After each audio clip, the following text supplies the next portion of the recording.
met mijn vader boven op een portaal, er was een klein raampje. En de barsten van de vliegtuigen, Duitsers. En ja, vroeger zag je geen vliegtuigen. Dat Zeppelin heb ik eens een keer gezien als kind.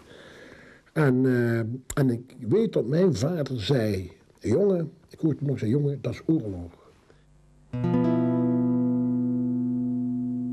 De eerste oorlogsdagen hebben we in het centrum doorgebracht. En ik weet op de postkantoor, hier in Maastricht, de binnenplaats aan de achterkant, waar de postwagens binnen.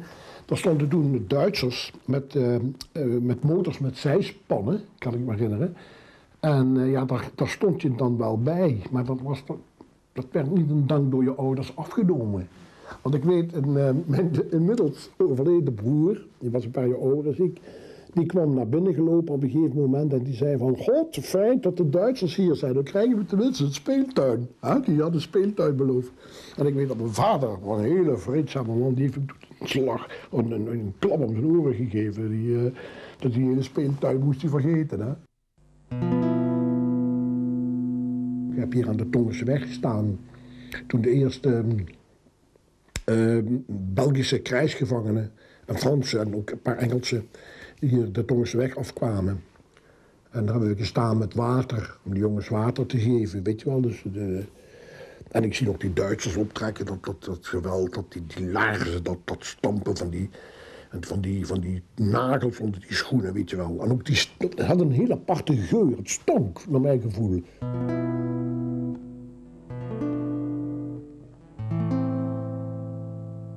Waar nu het politiebureau is, in Maastricht, daar waren vroeger de kommen of de kompen, zoals wij zeggen, daar kon je spelen.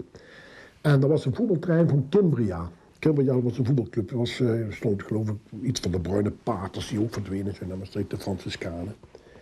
En ik kan me herinneren dat daar jongens, soldaten waren, krijgsgevangenen, die hun handen door die draad staken. En die vroegen, pijn. En ik wist niet dat pijn Frans was, want ik was jochie van 9 jaar. Ik wist dat niet. Die bommen gevallen zijn daar in het Bosserveld, daar bij die spoorbrug gebombardeerd is, die begrafenis meegemaakt. Dan ga je kijken, in de Dominicaanse kerk stonden die dode mensen allemaal opgebaard. Dat was ook een vreselijke stank, ik kan me dat herinneren. Dan had je Bijten, dat was een bierhandelaar. Die had van die platte wagens, daar werden die lijkkisten op geplaatst en die werden dan zo begraven. Dat soort dingen, dat word je toch niet kwijt. Op het moment dat je de trappen afging, naar beneden, had je het idee, hier kan er niks meer gebeuren. En dan werd er gebeden. Dus dat was een hele langgerekte litanie er werd gebeden. Maar je had dan een verbondenheid met de mensen. Je was niet alleen. Je zat daar met een paar duizend mensen onder de grond. Alhoewel je die natuurlijk niet zag. Je zat op die smalle bankjes. En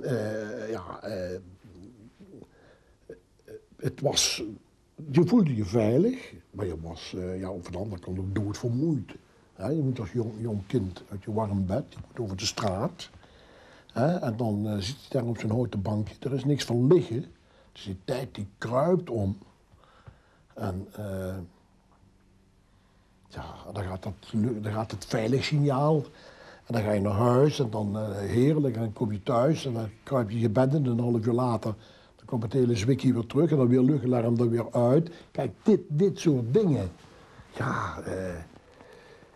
Maar iedere keer opnieuw, als je dan weer beneden in die kelder was, had je toch weer het gevoel van, hier kan me niks gebeuren. Wat natuurlijk misschien onzin is, want als je zo'n bom op je ingang, laat het dan toeval zijn, en dan was je ook, Kastje Weilen, hè.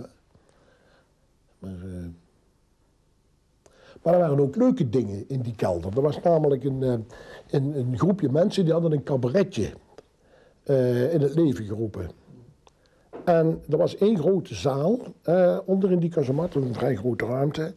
En daar werd dan een uitvoering gegeven, een cabaretuitvoering. Dat was vaak wel leuk voor de mensen een beetje te onderhouden. Die hebben best wel leuk werk mee gedaan. Eén, dat was in Maastricht geboren, daar sting in mijn weg. Die stad gij nooit verloren, zag ik het levensleeg.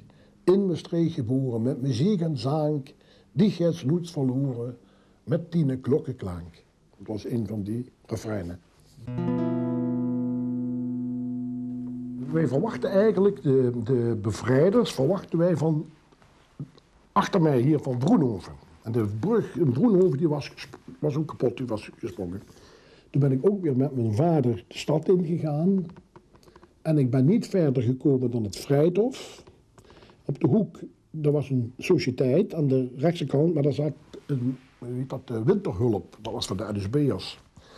En op dat moment toen wij daar kwamen, waren ze heel hoog de zaken aan het verbranden. En toen werden de eerste NSB'ers opgehaald, de eerste vrouwen, ook weer op die karren van bijten, de haren afgeschoren en zo. En ik weet dat ze aankwamen zetten met een NSB'er, die tussen twee, ja, er waren met een band om, ja, iedereen was toen ondergronds, blijkbaar. En ik kan me herinneren, die man die bloedde, die NSB'er, en ik ben niet meer verder gegaan, ik kon niet meer verder.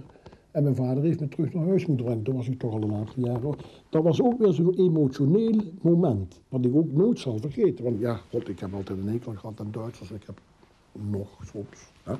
En ja, zeker ook aan NSB'ers en zo, maar daar kon ik niet tegen. Dat kon ik niet aan. En daar heb ik ook mijn eerste Amerikaan gezien.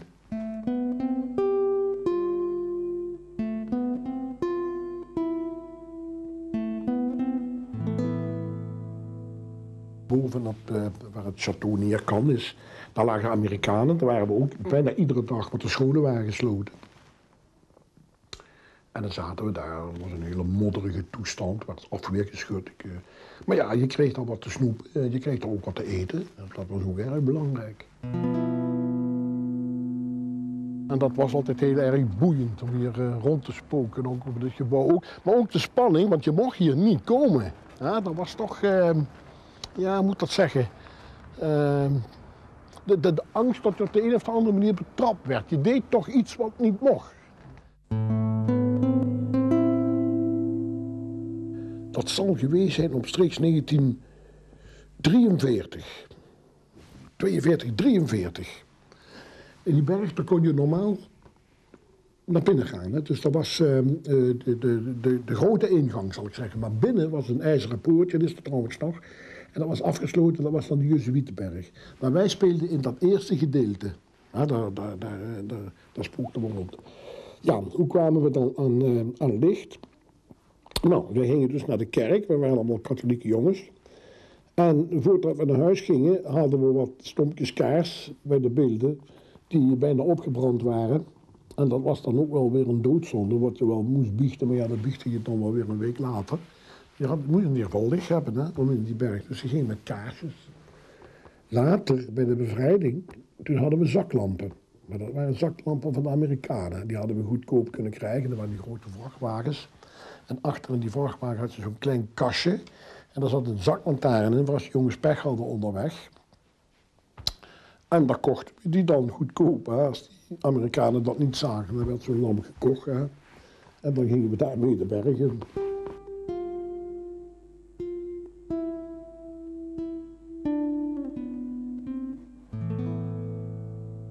Na de hand had je straatfeesten. Er werden overal met de luidsprekers buiten gehangen. En er werden dan, ja, in die tijd was dat heel bekend, de Andrew Sisters, weet je wel. Hè?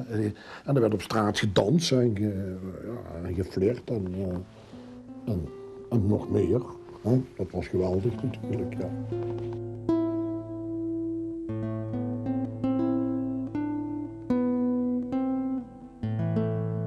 En ik mocht dus leiding geven aan het organiseren van dat proces. En ik mocht een apparaat vormgeven, dat heette de Dienst Stadsontwikkeling en Grondzaken. Op verzoek van het college van BMW, heel indringend, want die wilde die kwaliteit. De gemeenteraad wilde die kwaliteit. En dat heb ik mogen organiseren.